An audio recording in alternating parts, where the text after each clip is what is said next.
Doon sa 1987 Constitution, meron tayong provision doon na hindi ka pwedeng makulong dahil sa utang.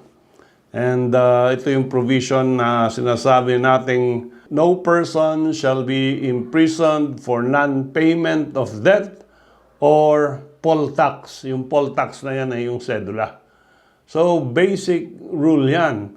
So pag nagkaroon ka ng civil obligation sa isang tao, hindi ka pwedeng puntahan ng NBI, ang police, any other law enforcement agency at sabihin bayaran mo yung utang mo, otherwise ikukulong ka namin.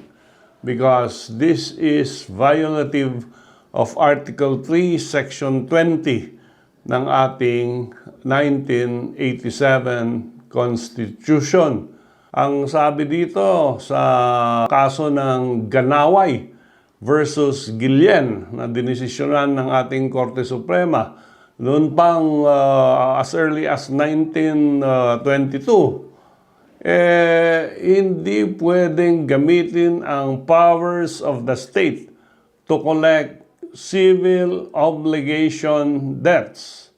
And because of this, oras na ginamit ang police, ang NBI, ang law enforcement agency to coerce you into paying a civil obligation because of threats na ilalagay ka sa jail, then you can file cases against law enforcement agencies for grave coercion, threats, whether grave or life threats, against these officers.